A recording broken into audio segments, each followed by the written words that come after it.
that new key piece of evidence for the Menendez brothers, and the mysterious note.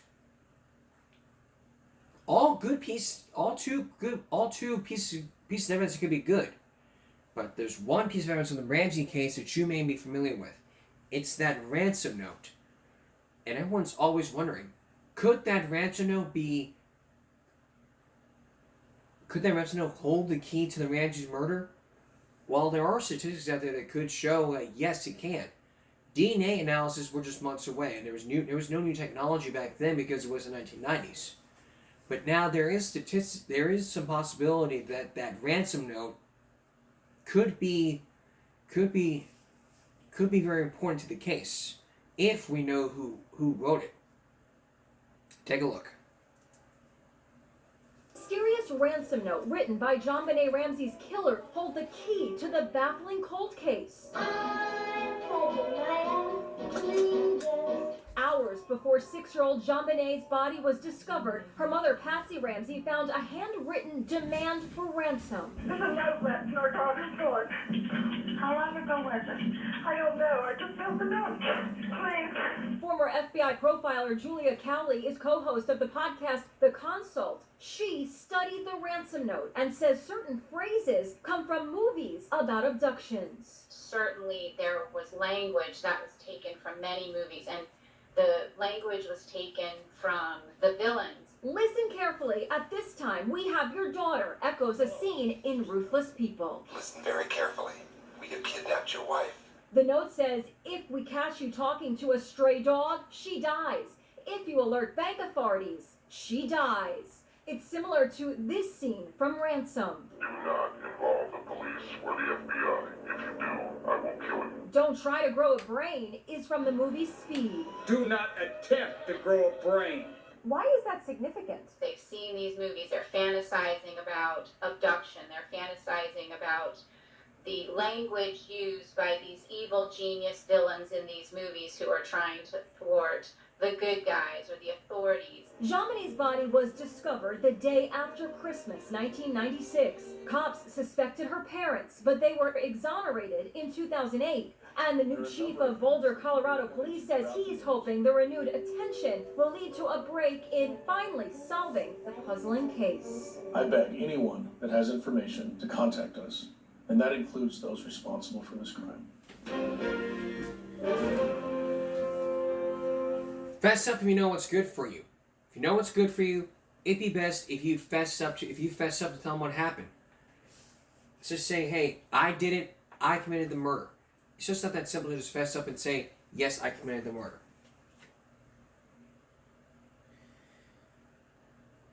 The whooping cough. The whooping cough. It's something found in kids, but now there's a pandemic going on with the whooping cough.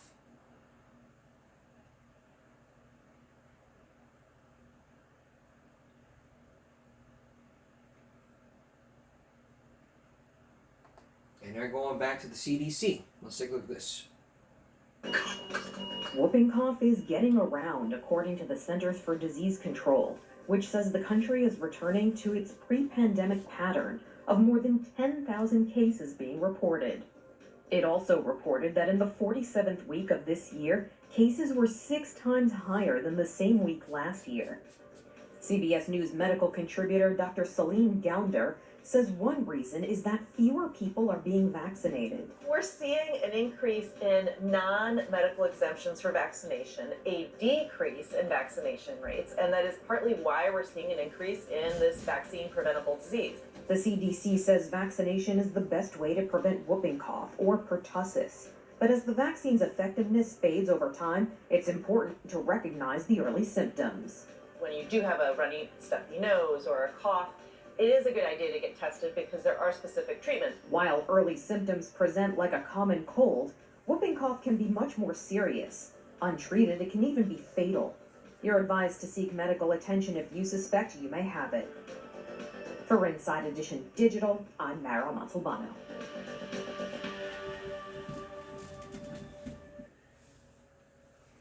If possible, get vaccinated.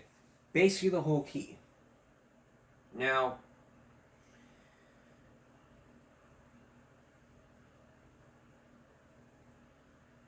Now you gotta understand here, medical reasons are medical reasons. It's just, I get that some people like don't want to go through all getting shots. No one likes getting shots, but it's just something growing up. Like part of growing up is like we have to do things that we necessarily don't want to do in life, and this is part of those reasons. And believe me, I didn't want to go to school, but I've learned growing up that if we don't go to school, when not only will we not get our education, but our mom and dad could go to jail. That's very strict. So the purpose of this broadcast, the purpose of me creating the show 8 years ago, is to get the message out that says, you need to do better. You need to do better. You need to be in school, this, that, the third. No ifs, ands, buts, or excuse about it. The only time you can be out of school is for exceptions, like medical reasons, religious holidays, doctor's appointments, family emergencies. Those are the only reasonings behind it. That's the bottom line. Still ahead, the Elizabeth Vargas interview with the detective. Before John Bonet's parents were interviewed by Barbara Walters. Still ahead. Coming up, though. Could one piece of the Titanic solve the mystery of how the Titanic sank? Even if it was an iceberg, Sarah James has the exclusive look. Stay with us. If the name Linda Arndt is familiar to you, or does not sound familiar to you, listen good. She was the detective in the JonBenet Ramsey case, which was years after she was murdered. Now for the very first time, you're going to get to hear her side as she gives out details of why she took the case and her suspicion about who the killer was. And this was on Good Morning America back in 1999, and as you'll see in this exclusive interview from Elizabeth Vargas, she has her own suspicions about who the real killer is. Here's Elizabeth Vargas with the story. JonBenet. Oh, hello. Nearly 3 years after the murder of JonBenet Ramsey, the case remains unsolved. But the detective who first handled the case has no questions about who is guilty. I know who killed JonBenet. There's no doubt in my mind who killed JonBenet. And while this investigation is still ongoing, I don't think it's appropriate that I say that name out loud. Linda Arndt was the first detective on the scene at the Ramsey house on December 26, 1996, the morning John and Patsy Ramsey had reported their 6-year-old daughter JonBenet missing. Arndt was the only officer there for much of the day. She later would be roundly criticized, vilified in the press as responsible for a bungled investigation. Now she's speaking out to set the record straight, telling her side of that dramatic day 3 years ago. It all began with a call at 6:30 in the morning from her sergeant. He said there's been a kidnapping. It involves a 6-year-old girl. There was a ransom note, a 2.5-page ransom note. And according to the ransom note, there was going to be a phone call from the author, and they were supposed to call between 8 and 10 a.m. So I was supposed to get to the house for purposes of monitoring the phone call. 8:10 a.m. Arndt arrived at the Ramsey home and meets John Ramsey for the first time. How did he strike you? Cordial. Cordial? Mm-hmm. Upset? Cordial. Distraught?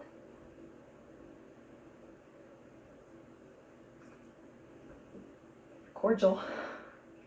Did it strike you at all that that was behavior that was unusual for somebody whose child was just kidnapped? It's been my experience that people respond to trauma in different ways. So if someone has a response that is different from mine, I don't put judgment to it. I'll just note it. And that is what she says she did all morning, make mental notes of all things curious, including, she says, the fact that Mr. and Mrs. Ramsey remained apart in separate rooms for most of the day. That at one point, she says John Ramsey took time out in the middle of the crisis to read his mail. I remember seeing John in the kitchen, looking through his mail, and I made a note that he was looking at his mail, and then I wondered, where did your mail come from? Isn't it possible maybe he was opening the mail looking for a clue from the kidnapper? I don't know, and I don't speculate. It's a piece of information that I see. It's something that I know. You thought it was unusual, however. I can say that it stuck out. 10 a.m., the deadline imposed by the writer of the ransom note for a telephone call. 10 o'clock comes and goes, and there's no acknowledgement within the house from anyone that the deadline imposed by the author of the ransom note is come and gone. Nobody said it's 10 o'clock and the kidnappers haven't called? Nobody said that. Was that something else you took note of? Absolutely. By 10:30 in the morning, Arndt was the only police officer in the house with John and Patsy Ramsey, their pastor, and 4 family friends. As they waited for news, the tension was mounting. Arndt called her station house for backup repeatedly, but none had arrived. How many times did you call the police department asking where your backup was and what was going on? Well, I remember at least 2 calls. Both times I was told everybody's in a meeting. They got your message, and that was it. Were you feeling pressure being in charge of a group this large and with anxiety that high? I felt tremendous pressure.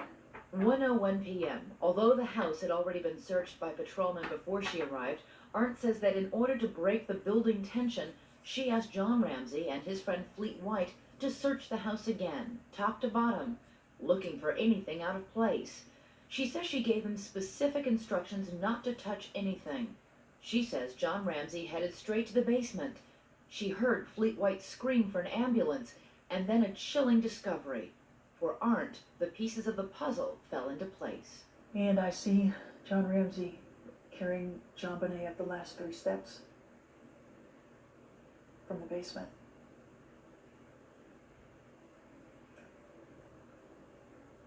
And my mind exploded.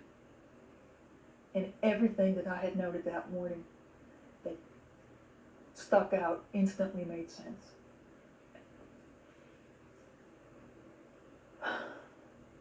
And Jean Bonnet was clearly dead. And she's been dead for a while. I ordered him to put Jean Bonnet down. I knelt next to her and I leaned down to her face. And John leaned down opposite me. And his face was just inches from mine. And we had a nonverbal exchange that I will never forget. And he asked if she was dead. And I said, yes, she's dead.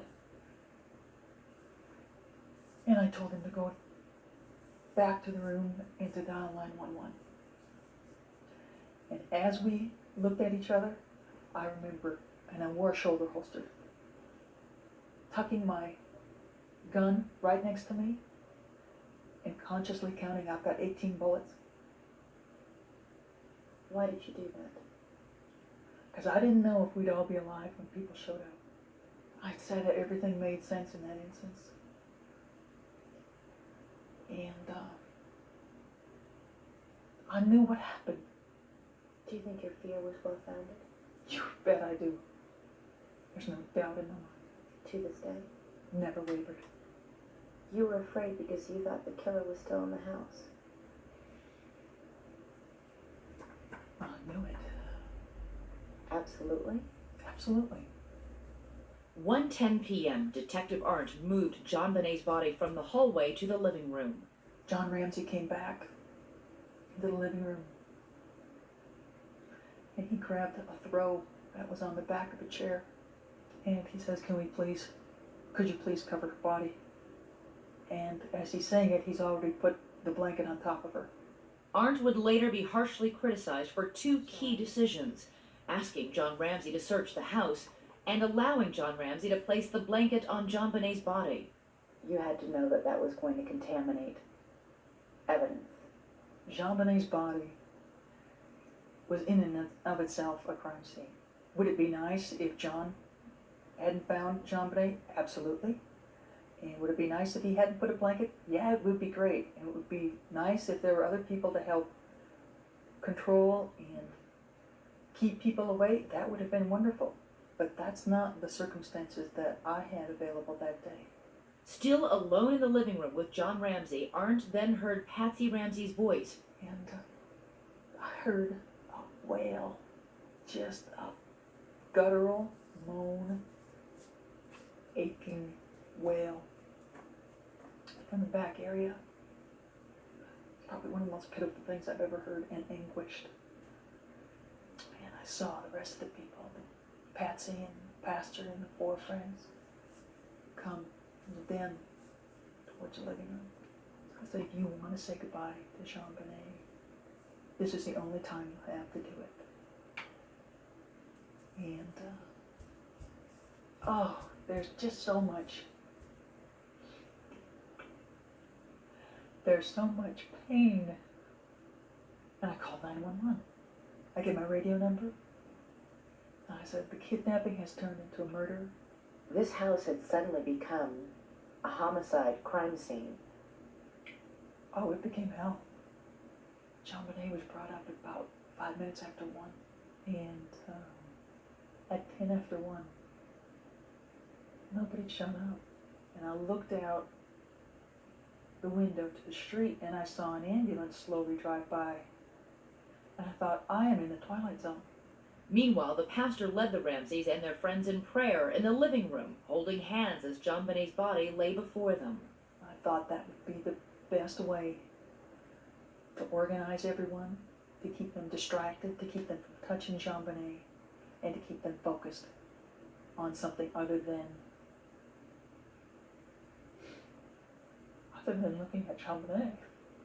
1:20 p.m., after 3 hours as the only officer on what Arndt calls an incredibly tense crime scene, and 20 minutes after John Benet's body was found, backup finally arrived. The next day, the autopsy on Jean Benet was conducted. Linda Arndt was there. I hadn't seen savagery done to a child or even an adult until the doctor peeled back her scalp and saw that horrific fracture to her head. It was the length of her head. It was 8.5 inches long, and there was something else even more disturbing. She had trauma to her vagina. What kind of trauma? It would be trauma that would be consistent with injuries seen in sexual assault cases. Recently? I guess the best way to say that was what was seen was not a first-time injury. The coroner, in fact, said the evidence was inconclusive, but ABC News has confirmed that 3 medical experts who consulted for the Boulder Police Department concluded the injuries were consistent with prior sexual abuse. As the Ramsey investigation dragged on for weeks, then months, and then years, the criticism of Linda Arndt's actions that December day continued. But she still defends her actions, saying she has become a scapegoat for a flawed investigation. And Linda Arndt remains convinced that she knows who killed John Benet Ramsey. She will not say the killer's name, but has no doubt that justice will never be done. Do you think this person will ever be indicted, will ever be charged or convicted? No. What you're saying is, whoever killed John Benet will get away with murder. Yes. It was 1999. In June of 2001, a federal judge dismissed her lawsuit, saying Arndt failed to prove the police chiefs violated her First Amendment rights. Stay tuned to ABC News Now and abcnews.com for the latest information. And that's all for this special edition of Time Tunnel. Now back to the present with ABC News. If you know who the real killer is, start speaking. It's been 28 years and we don't know who the real killer is, but if this person can just simply say that I know who the killer is, I'm going to say it, say it. It's been 28 years and we still don't know who that real killer is, but if we do, we'll keep you posted. Coming up, the mystery of the Titanic. As they piece together that little piece of hull underneath the sea, will we ever know whatever happened during Titanic? And later on, JonBenet is back. John Ramsey is back talking to Byron Pitts via webcam. Stay with us. Welcome back. Tonight we're looking more into new leads into the JonBenet Ramsey case. So far I've heard from the former officer, the Boulder police officer, who says that she knows who the real killer is, but she will not say. Now there's new details. And a new message from the father. He says, well, just listen. Here's Byron Pitts. The mystery of the little girl found strangled in the basement of her house. Police continue their investigation into the murder of 6-year-old JonBenet Ramsey. It's a case so mystifying that nearly 3 decades later is still leaving people puzzled. His body was found the day after Christmas in her family's Boulder home. The stunning unsolved murder of JonBenet Ramsey, the 6-year-old beauty pageant contestant from Boulder, Colorado. The story of JonBenet is still just as interesting 28 years later because the same questions we asked then are still being asked today. Given the pressure that the attention that's been given to it the last couple, 3 weeks, I think has driven home that we're serious. We want you to do everything that can be done. JonBenet's father, John Ramsey, is still taking in the whirlwind of attention the smash hit Netflix series Cold Case, Who Killed JonBenet Ramsey, has brought to his daughter's story. Takes a while, takes a long while for the pain to go away. But then the memory of JonBenet is joyful. And that's where you're at now. That's where I'm at now. Sources tell ABC News progress is being made in the investigation and that a multidisciplinary team of experts has been assembled to go through the remaining evidence and apply the most modern scientific and cold case techniques. Sources have told ABC News that progress is being made in the investigation. When you hear that, what do you think, Jim? Doesn't tell me anything. I just need some specifics from the police. Are you doing this? Are you doing this? And if the answer is yes, then I'll shut up. I'll keep my mouth shut. I don't need to keep pressuring them, but if they don't tell me what they're doing, then I've got to assume the worst.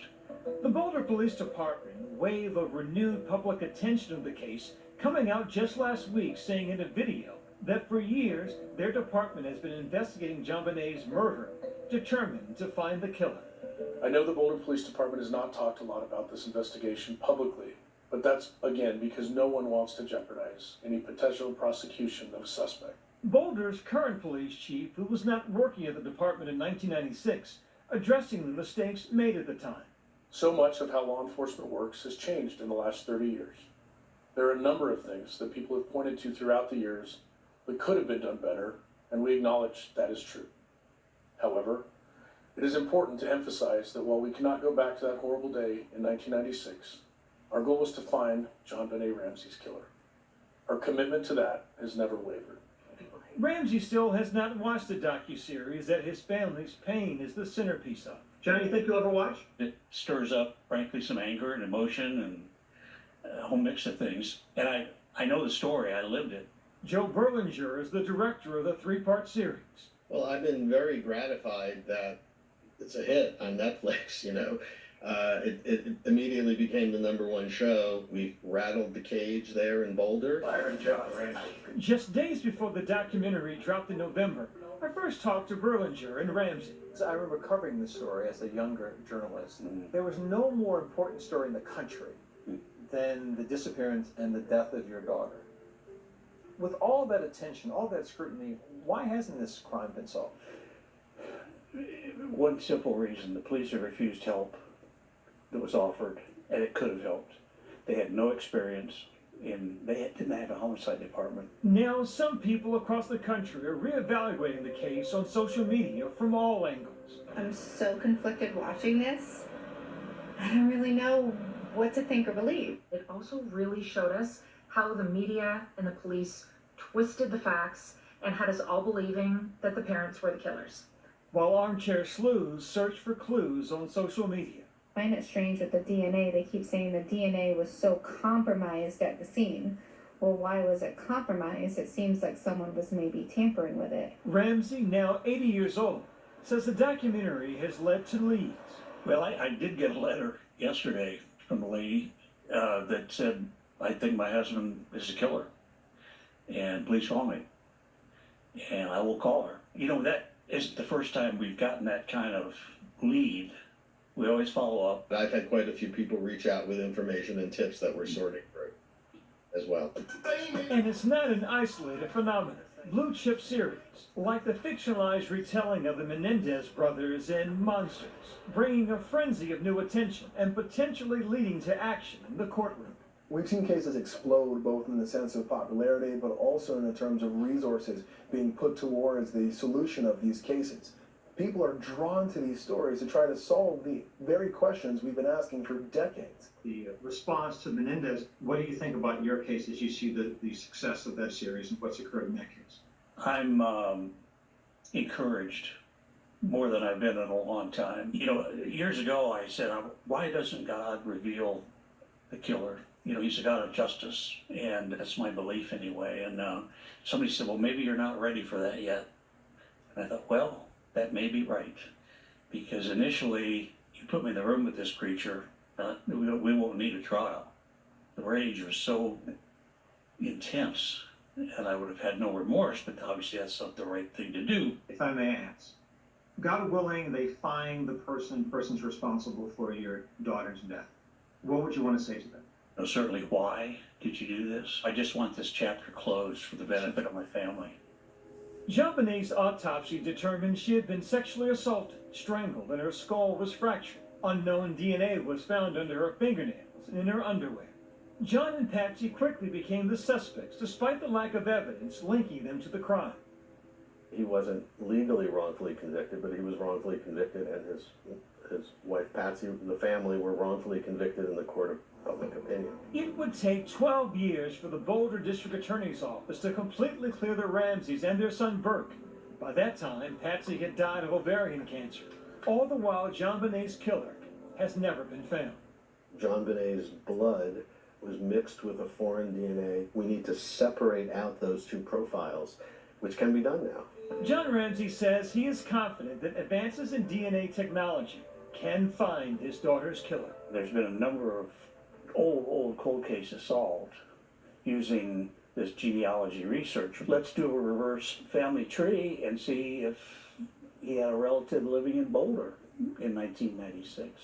That's what we're asking the police to do. A lot of cold cases have been solved recently with genealogical DNA, like the Golden State Killer and the Green River Killer. Since the Golden State Killer case, science has moved forward a lot, and we're able to work with smaller and smaller samples. We work with mixed samples, highly degraded samples, but that still doesn't mean that every single case has viable biological evidence for us to work with.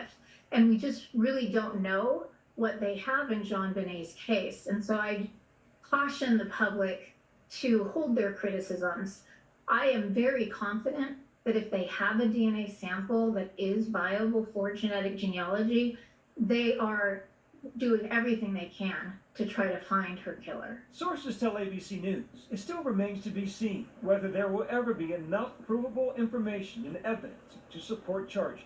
For John Ramsey, the questions about what happened that fateful day still loom large. I have pictures on my cell phone, so anytime I pick up my cell phone, there's a little picture, and it's reassuring. It's like, okay, it's a way she's kind of with me. Somebody asked me once, what would you say to JonBenet if you could? And she knew she was loved.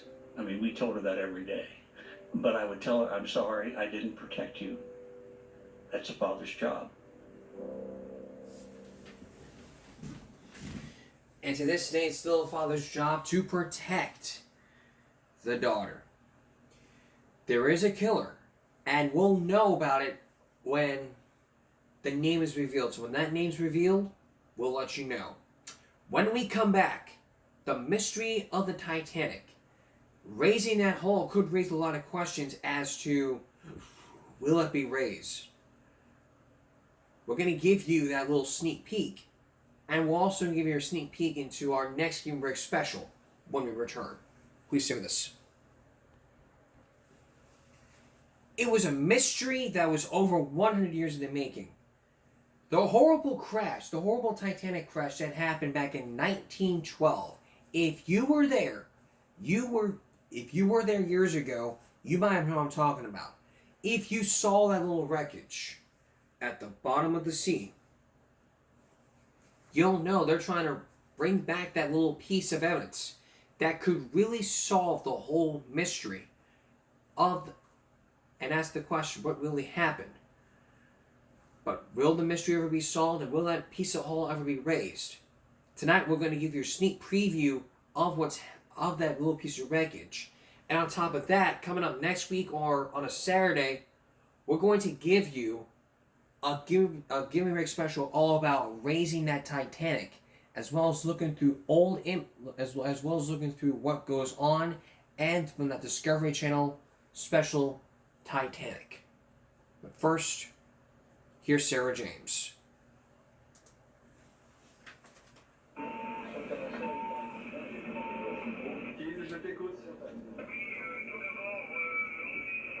George Tulloch is in the middle of the ocean looking for a piece of steel.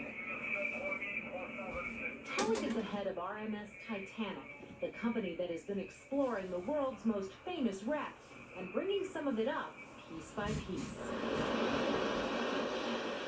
Now Tulloch and his crew of French oceanographers are back in the North Atlantic on the research vessel named Nadir, looking for what they call the big piece, a 20-ton section of Titanic's hull. This is the most comprehensive and ambitious mission ever at the site of the wreck. Mission accomplished will mean the first ever three-dimensional high-resolution computer image of the entire wreck site from bow to stern. That should tell scientists more about just how Titanic sank. But that's not all. Remote-operated vehicles, or ROVs, will penetrate sections of the vessel that haven't been seen in 86 years. This is unfinished business. Tulloch thought he'd get the big piece 2 years ago, but he was wrong. In 1996, they tried to bring the hull section up to the surface from its resting place, 2.5 miles down on the ocean bottom. But a sudden storm forced them to let go of the hull and drop it about 10 miles away from the main Titanic site. Now they're back to try again. Petrified would be a word. They'll even find it to try. The mission began about 10 days ago in the Azores Islands in the Atlantic. The French briefly tested their one-of-a-kind vessel Nautile. This yellow submarine takes 3 people more than 13,000 feet down to the bottom of the ocean to bring back pieces of Titanic. Team engineer Pierre Valdy has designed an ingenious method of getting the hull to the surface. Enormous lift bags filled with lightweight diesel fuel that will be attached to the 20-ton steel section and floated to the top. This time, French oceanographer P.H. Nargelet guarantees success. This year, I am confident in 100% to recover on board the ship. But things are never that easy at sea. At a meeting aboard the Nadir, George Tulloch learns no one is completely sure where the big piece is right now. A homing device left 2 years ago to help track the piece was dropped in the wrong place. How much trouble is it going to be finding the big piece itself? My trouble? Some short trouble. It's not a big deal. The crew says it has the coordinates and the hull will be found. Tulloch remains skeptical. Suddenly, everyone is called to the deck for a survival drill. Each person on board climbs into these bulky deep-sea suits. They can keep someone alive in the water for up to 5 days. For George Tulloch, it's an eerie thing to do on the way to Titanic. When you look at this surface, it wasn't much different than this when the people got put off in the cold. 5 days into the trip, Nadir reaches an anonymous piece of ocean. It is here, they think, that the big piece rests. Nautile's crew snaps into action.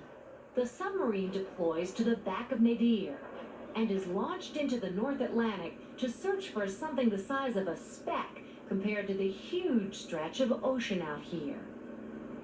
Up on the bridge, Tulloch waits for word. The sub has been below for more than an hour. From cameras perched on Nautile, we can see as the sub scours the bottom. And suddenly, it comes into view, the hull piece. feet wide, a section of the middle of Titanic where she split in two from sea deck, first class. It stands upright on the ocean floor, in good condition. On the bridge, Tulloch gets the word.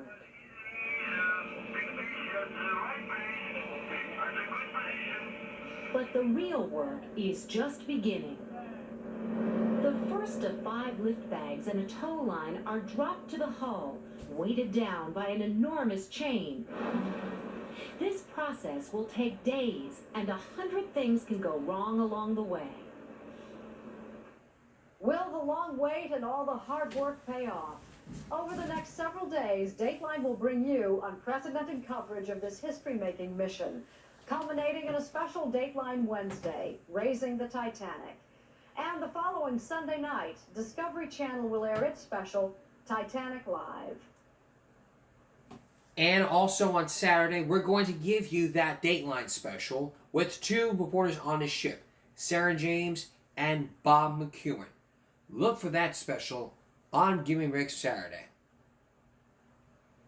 As we look into the mystery of what happened over 100 years ago when that Titanic sank.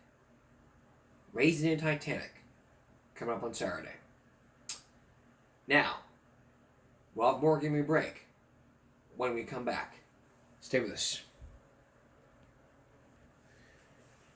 Envy is one of the Bible's 7 deadly sins that you don't want to come across.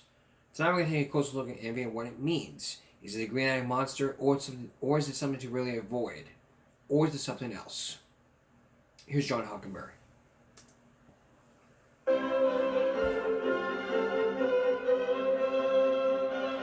Brains, you can't live without yours, and as it turns out, we all have quite a bit of trouble living with our brains. Sure, they make possible all of our grand egghead technology, our great music, the coordination to precisely hit a golf ball, to give us the feelings of love. But the brain's emotional toolkit contains some pretty ugly objects too. Like the emotions of envy and jealousy. Envy is not always easy to spot. Take the Kelly twins. Mark and Scott have competed against each other since they were kids, on the track team, for girls' affections, and now in their careers. A few years back, when both were fighter pilots, they applied for the same job, to become space shuttle astronauts. Incredibly, they both were selected. But when it came time to send someone up in space, one brother was chosen over the other. It would have been better if I was the first pilot to fly. But he's not. But I'm not. The brothers say there are no hard feelings. Well, that could be, but psychologists tell a very different story of what's going on up in the brain. They say if someone close to you wants the same thing as you do, and they get it and you don't, chances are you'll have deep and uncontrollable feelings of envy, where the brain triggers you to do things to actually sabotage that person close to you.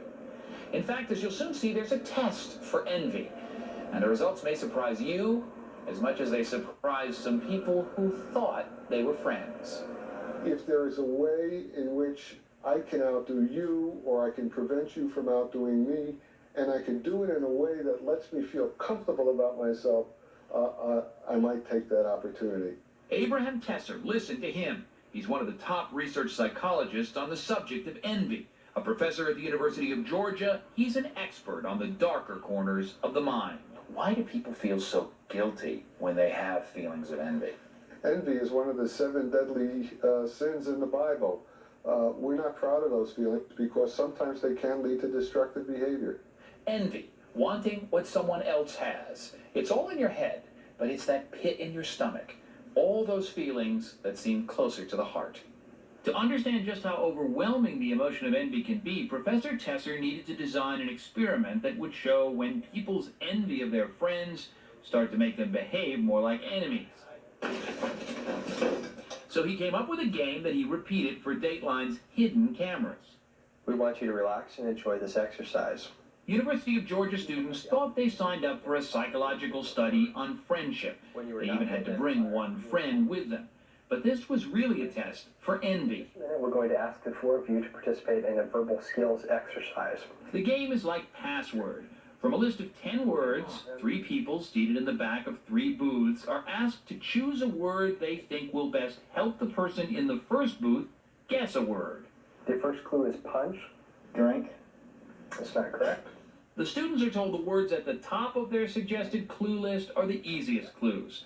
The ones at the bottom, the least helpful, with number 10 being the hardest. The next clue is sand. But this game is fixed. Desert. No, that's not correct. Clue 3, please. The moderator is purposely giving the subject in the first booth tough clues so he'll do poorly and be embarrassed in front of his friend and the other students. Again, using this formula, it indicates that you also scored below average. Then they change seats, and this is where the science starts. The demoralized subject now has to decide how helpful he'll be to the others when it's his turn to give the clues. When it came to helping total strangers, most of the subjects gave the easier, helpful hints. The third clue is dirt. Soil. Soil is correct. But would they do the same for their own friend? Did the results surprise you in the original experiment? They did. From a commonsensical point of view, you would think that people would be kindest to their friends. Look at the clue the subject offers to his friend for the word tree. His choices include oak or pine, but he chooses poplar, number 7. On the word strike, he could give clues such as hit or punch, but he chooses number 9, afflict. Did envy play a part in the types of clues he gave to his friend? I thought that if I chose a harder word, that he would guess the correct word because he's got a really good vocabulary. Perhaps that's true, and he wasn't trying to undermine his friend at all. In fact, we heard that kind of response numerous times from different students, that they picked a clue, even if it was listed as a harder one, because they know their friend and how they think, and thought that clue would be most helpful. But Professor Tesser put some really unusual clues on the list.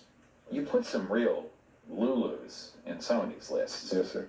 Words that, even though they appear on a list of clues, no one in their right mind would use them as an assistance to anyone else. It seems like, to the extent they're choosing this for the other person, it doesn't seem like they're trying to make the other person do well on this task. Take a look at what happens with this student. He's already been told he performed poorly on the test. What will happen when it's his turn to give clues to his friend? Will he try to help or stick it to him? Were you thinking, yeah, I'm going to really help Jason out here, or I'm going to be darn sure that Jason gets out of here with a below average too? Well, I think kind of not really helping him out, but not really, going after him. For the word late, the subject's list of clue choices include tardy and overdue, but he chooses moratory. You chose as the very first clue to give to your friend Jason the word moratory. I chose moratory? Yeah, the number 10, it's right here, moratory. That was what you chose for Jason to say. Now, do you know what moratory means? I have no clue. You have no clue. He's giving clues that he doesn't even know the meanings of. Is this proof of sabotage motivated by envy? As a human being, it's very difficult to avoid feeling a threat to self-esteem, feeling envy. So if you're looking for people who are envious to the point where they might sabotage you, don't look far away, look close. That's where we feel that emotion most strongly. So were you giving harder clues to Jason or harder clues to the strangers? I bet harder clues to Jason. Yeah, I bet you're right. It looks like he went out of his way to stab you in the back. And it happened again with this male student and his female friend. He went first. These results indicate that you scored below average on this task. When it was his turn to give a clue for the word cold, he goes straight to the bottom and circles number 10, impotent. Given a different clue by the moderator, the woman does well and gets the word on the second try. Cold? Cold is correct. Yes. For the next word, walk, look at the first clue to his friend. Saunter. What feeling did you have, especially knowing that your friend Kate was going to be in the same seat? I was embarrassed. I was feeling insecure about my poor performance on the test. Indeed, on the word plant, he gives as his very first clue, verdure. Verdure. Do you know the meaning of the word verdure? V-E-R-D-U-R-E? Under any circumstances, would you expect that Kate would be able to get the word plant from the word verdure? I didn't want Kate to get it on the first try.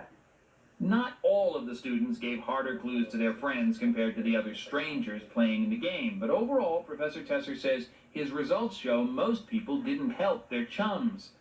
Over 75% of the sessions we ran resulted in subjects providing more difficult clues for their friend than for the stranger. Professor Tesser says based on his research, if two people who are close have the same goal, one of them, for the peace of the relationship, has to give.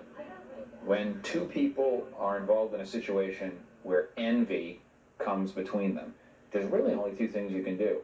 Reduce the significance of the goal you're envious of, or reduce the significance of the relationship. Yes, that's exactly right. Thanks, Professor. That's tough to deal with up there in the brain. We can do the sour grapes routine, I didn't want it anyway, or just ditch our friends. Does this test give you insights about how friendship works, how people work, or, you know, the way your friend Jared here makes decisions? Yeah, I didn't think he was going to give me hard words. I'm a bit surprised. Perhaps Kate and Jared learned there's some scientific basis for the corny phrase, you only hurt the ones you love. We can only hope they're still friends. If you're wondering who tends to be more envious, men or women, Professor Tesser says overall the test showed both sexes scored about the same. And now here's Matt. Overall, the test showed both sexes scored about the same. That's how you can tell all about envy. So it's all about friends or ditching your friends.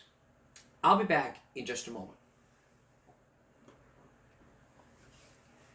It's been years since the Olympics happened, and you may remember two people, Peggy and Dorothy.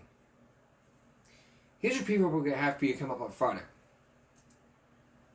My coach also lost all the role models that I would have had to look up to. This is the story of how America came back. Two women spinning talent into gold. I wanted to be the best. Their struggles to be effortless. She was elegant. You know, I was a truck driver. I was not delicate. Moments of doubt. I was thrilled to be the champion, but in my heart I knew that I really didn't deserve it. And glory. That feeling of accomplishment has really stayed with me forever.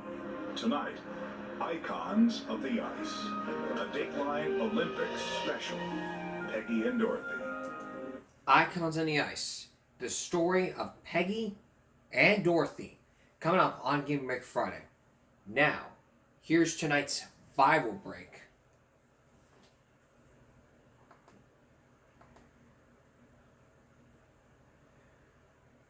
Now, here's a question for you. Would you ever imagine your mom's best friend coming to sleep over, and you want to pretend to either hit on her, sleep with her, or sleep with her?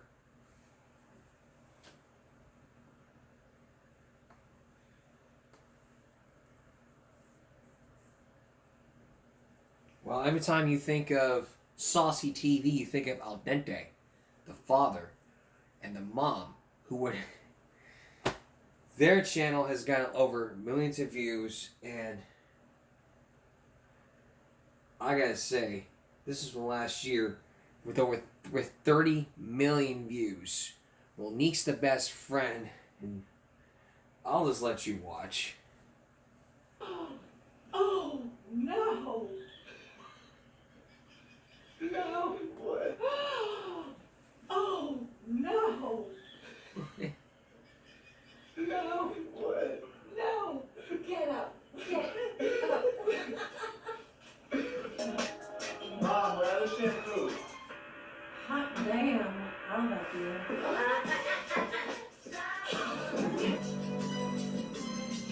As I walk through the valley of the shadow of death, I take a look at my life and realize there's nothing left. Cause I've been blasting and laughing so long that even my mama thinks that my mind is gone. But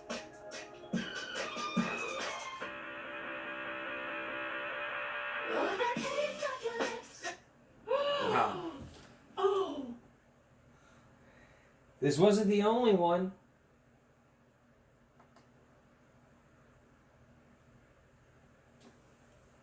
Monique was back for another video.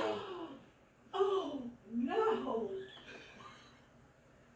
Monique was back for another one of the YouTube shorts. Here's her with, take a look at these two. Monique, you want to come in the pool? Oh, yeah. Hey, Monique, you want to come in the pool?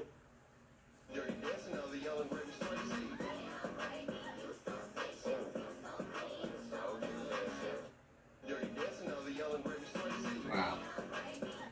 That's what happens when you don't prove your best friend to come in a pool with your son. Wow.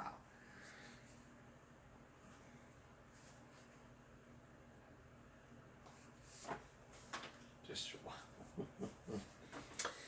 well, that's Give Me a Break for this Wednesday going to Thursday. We'll see you again for a special Give Me a Break Friday.